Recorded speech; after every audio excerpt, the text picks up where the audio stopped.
Thank you, ma'am, for the warm introduction. Good afternoon, one and all. Today I'll be talking about clinical research. It is a small attempt from my side, whatever I have understood about this topic in the little years that I have been contributing. So let us start the journey of understanding clinical research.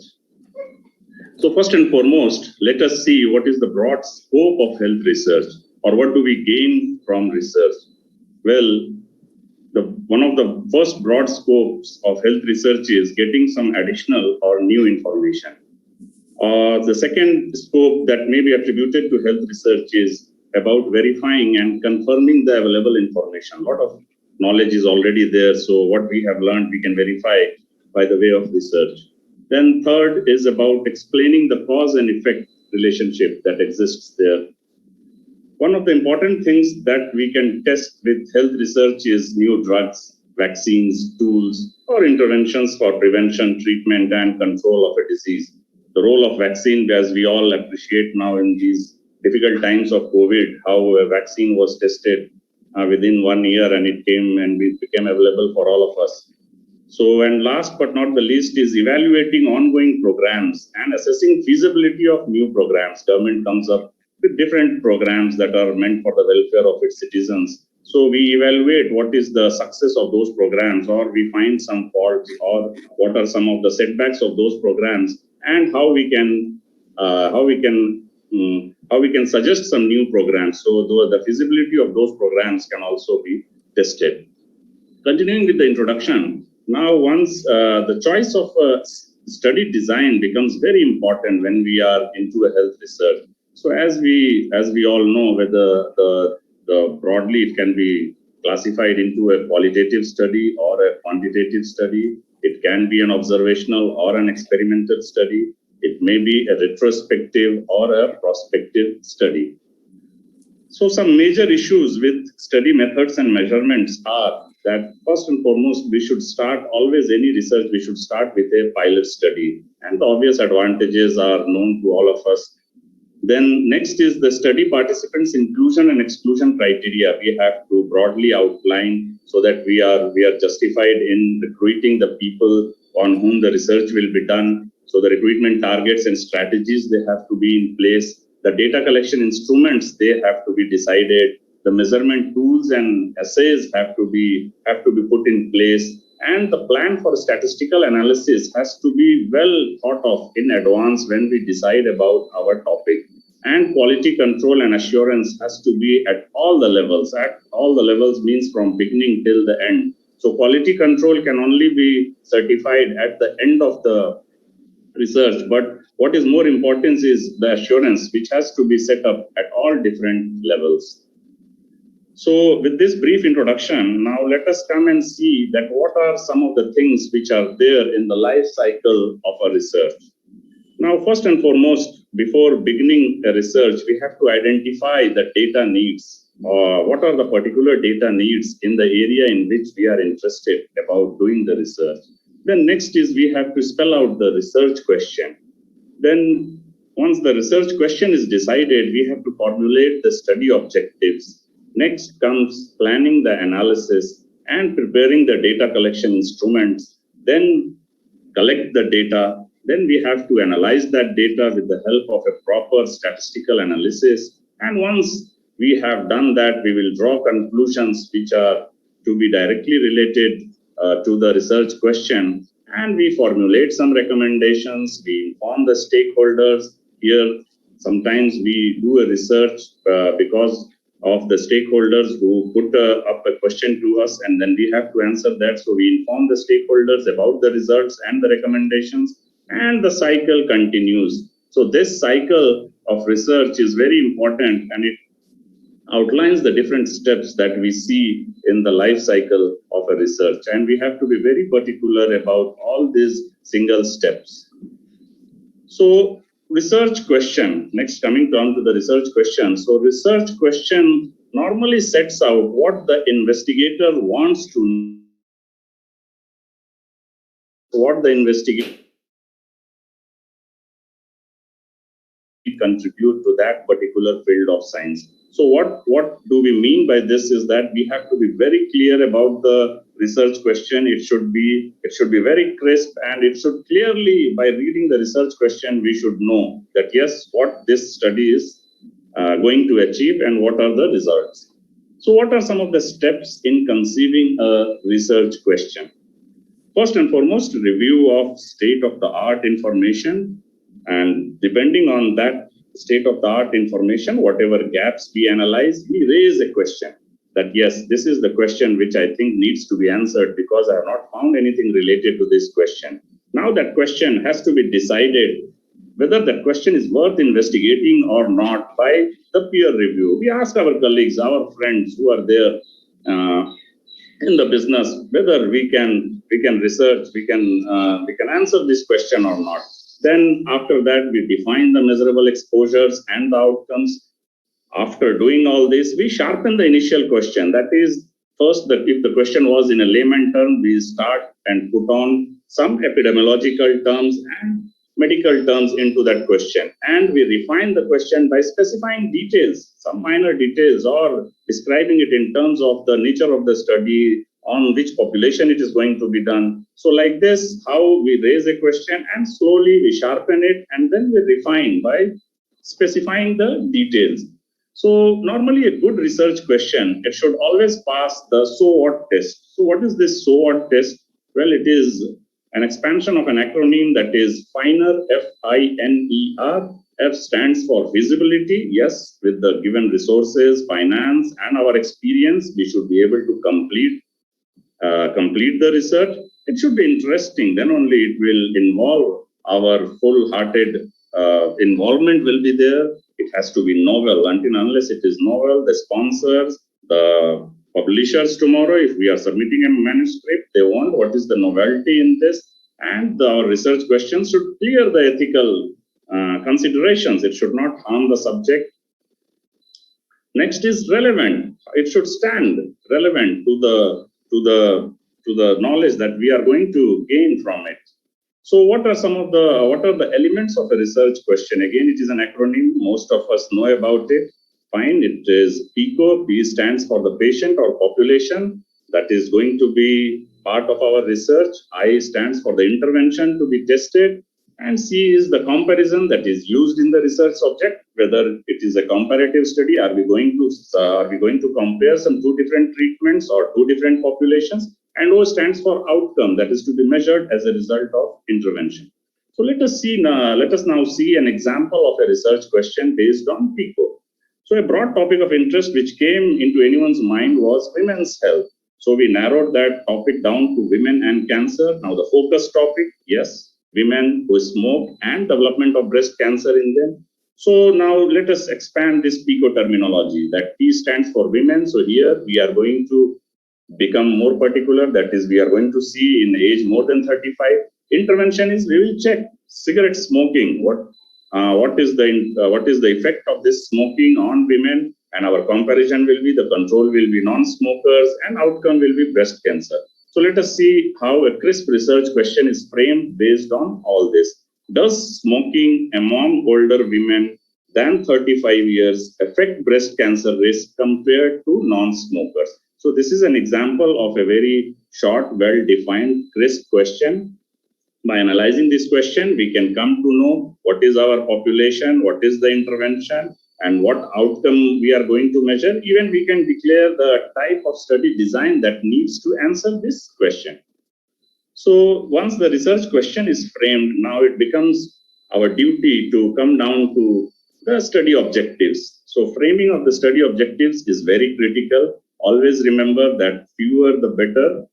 Then it may be mentioned as primary and secondary. Sometimes we tend to evaluate more than one objective. So the other objectives, they become secondary, but we should see to it that we limit ourselves to a primary objective. And in addition, maybe some one more objective can be there. It should be clearly phased and it should be aimed at testing a hypothesis. So when the research question is aimed at testing a hypothesis, we should use the verb determine. And when it is aimed at measuring a quantity, that is, if it is a descriptive study, we should use the verb estimate.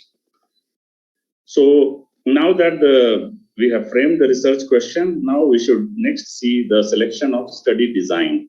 So now epidemiological studies, as we all know, it can be classified into descriptive and analytical. Now descriptive again can be an individual study, and under these individual studies we have case reports, case series, and cross-sectional surveys. And descriptive study can also be grouped into ecological studies. This is an study of populations. Here the individual unit is not studied, but population in general is studied. And in analytical, again, we have two different types, that is observational study and interventional studies. And interventional studies are also known as clinical trials. Now, these observational studies, they can further be grouped into case control studies and cohort studies. Cohort studies, again, can be of prospective and retrospective. So now, what is the take-home message from descriptive studies?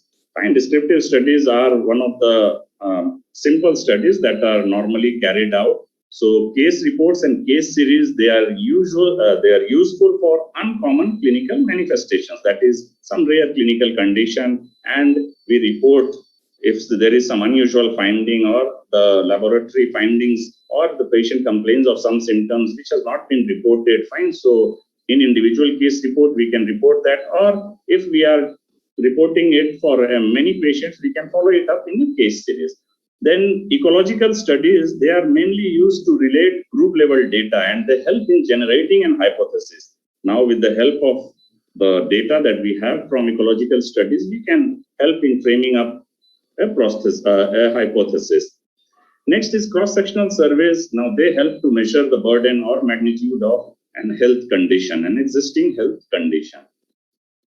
Now, based on the assigned exposures found by the investigator, if an exposure was assigned, yes, it becomes an experimental study. And under that experimental study, if the population was randomly allocated, it becomes a randomized control trial. And if there was no random allocation of the population, it becomes a non-randomized control trial.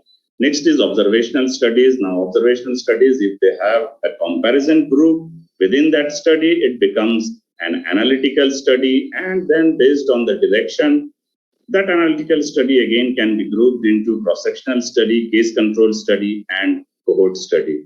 Well, if the observational study does not have a comparison group, it is known as a descriptive study. So what is the basic design of a cohort study? Now, in a cohort study, we have two groups of population. One is already exposed and the other is non-exposed. And in the due course of time, we follow both the groups of population who are exposed and who are non-exposed. And within them, a particular group will develop a disease and a particular group will not have any disease into both these groups. So now we relate the people who are developing the disease with the exposed group in terms of incidence. Find what percentage of the people develop the disease, and in the end, by way of statistical analysis, if the relative risk is calculated, and if we find the relative risk greater than 1, then we relate the particular exposure with the development of the disease. And if that relative risk value becomes less than 1, then we come with a conclusion that the exposure is not related with the development of the disease. Now, what is the design of a case control study? Well, one of the first case control studies, which was done in the year 1952 by Doll and Hill, a famous study to find an association between cigarette smoking and lung cancer. Now, case control studies, they are all retrospective studies where the outcome has happened, and we try to find out the risk factor which led to this outcome. So again, lung cancer was what we tried to study, what was studied, and we had some cases and we had some controls, that is, controls did not have the disease. And so we found out amongst the cases and amongst the controls, what percentage of the people were smokers. And based on these odds, we find the odd ratio. And again, if the value is more than 1, we come to the conclusion that yes, cigarette smoking causes lung cancer. And if it is less than 1, it does not cause lung cancer. Now, next group of studies that we are going to see is one of the most popular studies of the recent times, that is the randomized controlled trials. Now, this is one of the main scientific advances in methods of the clinical research in the 20th century, And this is considered as the methodological standard of excellence and gold standards for scientific experiments. What are some of the objectives of clinical trials? To evaluate new forms of therapy or prevention methods, such as new drugs or treatment, new medical or healthcare technology, new organization or delivery system of healthcare, new methods of primary prevention, or new programs of screening or early detection.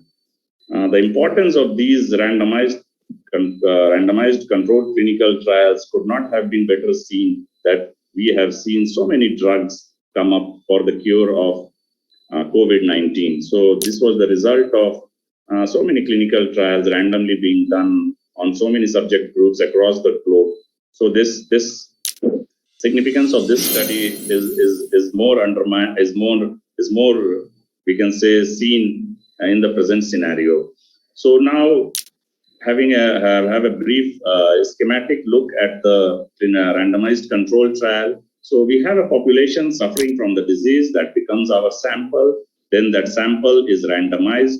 So there are many methods of randomization. Fine. So based on those methods, we have two groups. That is the treatment 1 or new treatment and a treatment 2 or the gold standard treatment against which we are testing the new treatment. So we allocate all these people into these two different groups and we have a periodic follow-up. Then we see amongst these two different populations, how many of them they were cured of the disease. So fine, if in treatment 1 or new treatment, we have more people cured of the disease in comparison to treatment 2 or the standard old treatment, then we can say that yes, a new drug is more effective than the old drug for this particular treatment. This is how a therapeutic clinical trial runs. So what is the effect of randomization? So randomization, it ensures that the participants, they have an equal chance to be assigned to one of the two or more groups. Now this randomization is best effective when it is done by a third party, that is the investigators, they are also not involved, and the participants also, they are not involved. And there are various methods by which randomization is done. So by randomization, what happens? A group gets the most widely accepted treatment, that is the standard treatment or the gold standard, and the other group gets a new treatment that is being tested. So which researchers hope and have reason to believe that it will be better than the standard treatment. Now, randomization also provides the best way to prove the effectiveness of a new agent or intervention by ensuring that all groups are as similar as possible and the confounding or co-interventions and bias in outcome assessment is minimized. So co-intervention means the participants, when they come to learn about the treatment methods they applied, they try to exchange amongst themselves. So these things, they are taken care of by randomization. Now, blinding also in these RCTs, it is another quality improvement technique. So how blinding can be single, double, or triple. That is, if the participants do not know, it is single blinding. If the participants as well as investigators, they do not know what is being tested, it becomes double blind. And if the analysts along with the participants and investigators do not know that which group of population received which treatment, so it becomes triple blinding. Now, blinding, it helps to eliminate poor intervention, that is the exchange amongst the patients, and biased outcome ascertainment. That is, some patients, if they come to know that some new treatment is being tested on them, a minor symptom may be over exaggerated. And if patients come to know that, yes, we are receiving the standard treatment, then some major symptom also may be underreported. So that is what this biased outcome ascertainment is reduced. So what are some of the advantages and disadvantages of randomized controlled trials? Well, the advantages are that this is the only effective method known to control selection bias. The controls confounding bias. It controls confounding bias without adjustment. That is, we do not have to seek the help of statistical analysis for adjusting the confounding bias in randomized controlled trials. And it facilitates effective blinding in some trials, and it maintains the advantages of cohort studies because it is a follow-up study. Now, disadvantages, yes, it is complex, it is very expensive, it lacks representativeness, and volunteers differ from the population of interest. Why volunteers differ from population of interest? Because volunteers participate in an RCT by their choice of intent. We cannot force them to participate. So sometimes the result may not be truly be applied to the population intended. And ethical challenges are immense. Yes, to get an ethical clearance for a randomized controlled trial where we do not know that particular drug is going to cause some harmful effect, the compensation charges may be more, and there may be some humanity issues and other issues involved. So yes, ethical challenges are immense in randomized controlled trial. So based on all this, now the choice of a study design, yes, if the nature of our objective is a description, that means it comes under a descriptive study, and if the disease is acute, we can use cohort studies or surveillance studies, and we calculate the incidence by those studies. And if it is a chronic disease, well, a cross-sectional or a cohort study can help, and we find out the prevalence of that disease. But when we are comparing two groups, and if it is a frequent disease, then cohort or cross-sectional or an analytical study design may help, and we conclude by the help of relative risk, calculation of relative risk, odds ratio or prevalence ratio. And if the disease is rare, then nothing is better than a case control study, fine. And if it is an acute disease, then prospective, and if it is a chronic disease, then retrospective. And by odds ratio, we come to know about it. Next, after the study of the choice design, now validity of our epidemiological studies is very important, because by validity, we can infer the conclusion to the general population that is in place, and we can also find out the repeatability of our experiment with other people when we share the methodology. So internal and external validity has to be there in any study. So what are some of the threats which affect the validity? Well, they can be grouped under three main headings. That is, one is selection bias, other is information bias, and the third is confounding bias. So again, going into the details of all these three is not possible, but we have to minimize selection bias, and whatever are the techniques we take care, whatever are the techniques we employ to prevent selection bias. Similarly, the collection of information, we should see to it that there is no bias, and the confounding errors should be removed at the very onset. And if we feel that the confounding errors have not been removed in the very beginning by proper inclusion and exclusion criteria, yes, by applying higher end of the statistics, that is multivariate analysis, we can take care of these confounding errors. So now this confounding in epidemiological studies, they are why they are dangerous, because they may simulate an association that does not exist, or they may hide an association that does exist.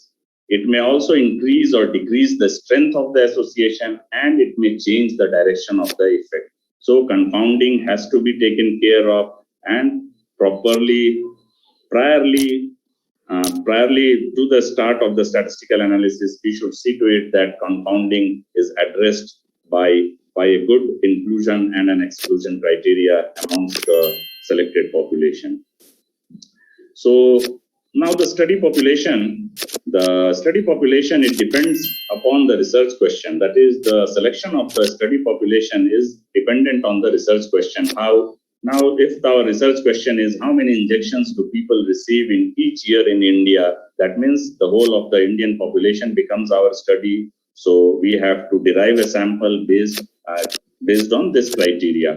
Now, let us see another example of a question that is there an association between emotional intelligence and job satisfaction in nurses? Now, here we have not specified what nurses belonging to what category we are going to question. So we can apply this study either to a tertiary care center nurse or to a district nurse, or if we cover a pan-India population, we can apply this study to the whole of the nurses that are being employed in India. So the results of my study will apply to the study question depends on this. So what are the methods? Different methods used in probability samples. Well, simple random sampling, systematic sampling, stratified cluster, and multi-stage sampling. So these are the different sampling methods, probability sampling methods, and we have to choose one amongst them for our study. Now, the key issues is in sampling is we cannot study the whole population, and we will always have a sampling error. Fine, when we are doing a study, So good design and quality assurance, they ensure the validity, while appropriate sample size will ensure precision. So we should see to it that accuracy depends on precision and validity, and probability samples are the only one that allow us to use statistics. So we have to see to it that probability samples are normally used for our studies. Now, selection of the study population, what are the steps? Well, we can divide the steps into target population, accessible population, subset of population, sampling, and recruitment strategy. So among the target population, we select people with a specific inclusion criteria, and we then move to the accessible population. Then with a very miserly set of exclusion criteria, we eliminate the subjects who are unethical or inappropriate, and then we go to sampling. We use a sampling technique and the estimated sample size, and then we recruit the subjects which are to be included for our study, and we keep the loss to follow up in mind when we are recruiting the sample. So information collected with data collection tools. Well, basically three types of information. They can be grouped under facts, knowledge, and judgments. Facts, they are individual characteristics like age, height, or the environment, for example, housing, family, behaviors and practices, that is their alcohol use, drug prescription. And knowledge can be again classified into risk factors associated or healthy lifestyle, what do they or then judgments, they can be grouped under opinions and attitudes of the people. So different tools to collect data, yes, they can be an abstraction form or a structured observation guide, or it can be in the form of a questionnaire. This questionnaire, it can be an interviewer administered, or it can be a self-administered. For people who are knowledgeable enough, we normally use self-administered, but sometimes when we feel that the response is going to be poor, we see to it that we conduct face-to-face interviews or on telephone or computer assisted. So what are the four components of the data collection tool?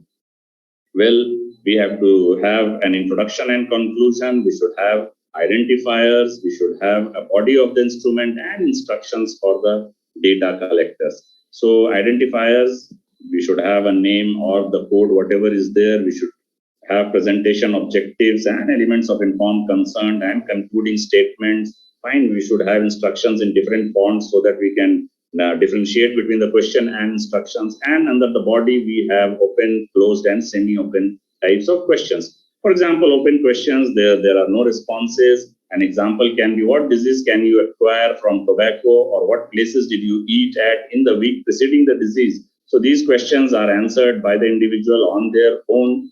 Next, we have a group that is known as closed questions. We have dichotomous options, that is yes, no, or male and female. For example, did you eat at a restaurant X between 1st and 28th of February, or have you ever consumed tobacco products? Next, in closed questions, we can have multiple options. Finally, for example, where do you seek treatment for fever? We provide the options. Or do you wear a helmet when riding a bike? So we provide the options. But again, closed questions, they can sometimes have a quantitative answers. And the only demerit with these quantitative answers is that it requires validation. So when we have a quantitative answer, we have to see to it that questionnaire is validated. So sometimes semi-open questions also can be there in a questionnaire, where we provide the options and we leave a space for example, did your child have complications following measles? So we provide all the options and we mention others or specify, so that if the answer does not belong to any of the above category, he or she can mention. So formulating these questions, yes, full and complete phrases have to be used. Avoid ambiguities. Use simple words of everyday language. Now, these negatives and double negatives, they should be avoided. For example, do you sometimes care for patients without washing hands? How we can avoid the negatives here is we can reframe the question that, do you systematically wash hands before caring for your patients? Next, coming down to formulating the questions, ask only one question at a time, be very specific, and use a neutral tone to avoid influence. That is, our questions should not guide their answers. Sorting the order of the questions, yes, we should move from simple to complicated, from general to specific, from casual to intimate, and we should group together questions related to the same topic. If we are assessing knowledge, attitude, practices, and so on. So we can group the questions belonging to knowledge, attitude, and practices under the same heading. So identification questions, yes, if you want the name, age, sex, and all these details, either they should be at the beginning or at the end. And if we are questioning something related to the sequence of events, the chronology has to be there. And we introduce simple questions as a break if the questionnaire is complex, and we triangulate through multiple questions on the same topic if the subject is very important. Next, yes, pilot testing of the questionnaire is important. We have to check that the instrument is clear, understandable, and it is acceptable. We have to check the flow and skip pattern. Sometimes we ask a particular question, and when the answer is yes, we directly ask them to go to question number 10. So like that, we have to check the pertinence of coding, whether the coding is relevant or not. We estimate the time needed to ask for all the questions. We pilot test the questionnaire with a few volunteers, and we have to see to it that those volunteers do not become a part of the study later on. Next, we will see in short some of the ethical principles that is involved that should be taken care of. Fine. So what are the 4 main points that one should take care of in ethics is we should respect for autonomy. We have to see that justice is delivered, and beneficence and non-maleficence have to be incorporated. So respect for autonomy means that we should not force the participants into our study. We have to see to it that we do justice, that is, even if the volunteers do not become a part of our study, if some benefits are obtained from the study, we have to give the benefits to people who did not volunteer for the study. And we should evaluate the benefit to risk ratio of the study, and we should not harm our participants. So now, informed consent. Well, this is one of the most important documents concerning in our research. So what is consent? It is an appeal or invitation to participate in a research study in a simple, easy to understand and local language. So the informed consent document, it should have the name of the project, and if the agency is funding, it should be at the top, and below it should have the signature of the participant, and if the participant is illiterate, it should accompany a signature of a witness who should not be a part of the study team. Now, what should be there in an informed consent document? Yes, it should have a research description. It should have the risks associated with the study. Fine. It should also mention what are the benefits that this study is going to give if the results come out. And we should also state the alternatives. That is, if they do not become part of the study, also they will be provided the benefits of the study. Confidentiality clause has to be included, and compensation clause should be there if we fear any harm or any harmful effects during the course of our study. Then the contacts of the study group should be there, so that if they have any doubts, the participants, they can call and find out. Then voluntary participation and withdrawal clause has to be included. During the course of the study, if the participants feel that he is no more interested, or because of some issues he wants to withdraw, he has every right to withdraw from that study. Hello? So who all are the stakeholders? The last 5 minutes remaining. Yes, sir. So who all are the stakeholders? Yes, researchers and institutions, participants, as well as sponsors, monitors, and regulators. They all are the stakeholders. They have different roles. So these roles have to be assessed, and they have to be taken care of in our research, in our ethical clearance. Now, once ethical clearance is got, now the research has been framed out. So now it is the time to form a protocol. So what are the 7 steps of a successful protocol? So first and foremost is we have to identify the topic, the question, and the objectives. We have to be very clear with this. Fine. Then nowadays this concept of outline of a 1-page concept paper has come down. Now this is very important, because if a project wants some financial help from the agencies, so they just want it in a very crisp manner, and it's in a very short manner. Excuse me, sir. Sorry to interrupt, sir. Your time is almost up, sir. Please. Yeah. But the last 2 slides are here. Perfect. So thank you, sir. We will prepare the dummy tables, and we will write the draft protocol. We will prepare instruments and annexes, submit it to peer review, and we will seek the ethical committee approval. So the first draft protocol, well, it is thought as it is written. It gives the concept paper as summary. It uses the concept paper outline, and it should have the background justification, objectives, methods, and the expected benefits. So the outline of study methods, yes, study design should be there, description of intervention, study population, operational definitions, sampling procedure, sample size, data collection, analysis plan, project implementation plan, and human subjects protection. They all should be enlisted. If the methodology is proper, I don't think there is any problem in execution of the project. So now to conclude, that the outcome of clinical research, it depends upon careful planning and implementation of the guidelines associated with it. So right from the framing of the research question, through literature search, study design, methodology execution, result analysis, and the conclusion drawn, every step must be carefully executed with utmost caution. Prosthodontic research, it should shift from laboratory-based studies to more of clinical studies, and in particular, experimental study designs and clinical trials. So I thank one and all, particularly the organizers of the 23rd IPS PG Convention Jaipur, for providing me an opportunity to share my ideas on research. And I thank all the participants also for a patient hearing. Thank you, one and all.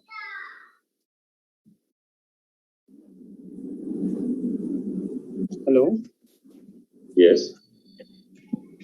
So these are nice presentations. I hope this is a very informative talk regarding the postgraduate students, because mostly they face lots of problem when you start the dissertation topic about how you start your thesis, how to plan, and sir, they explain each and every step in detail about how to format the question for research, what are the objectives of clinical trials, how to plan for the schematic, the clinical trials, and advantages of randomized controls. I think this will benefit. This will be benefit for the students' point of view regarding how to format everything, and it's a very informative talk. Thank you. Thank you, sir. Thank you, sir.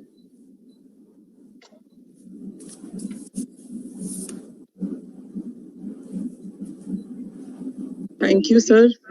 Thank you, Dr. Vishnupati. Thank you, Neelam ma'am.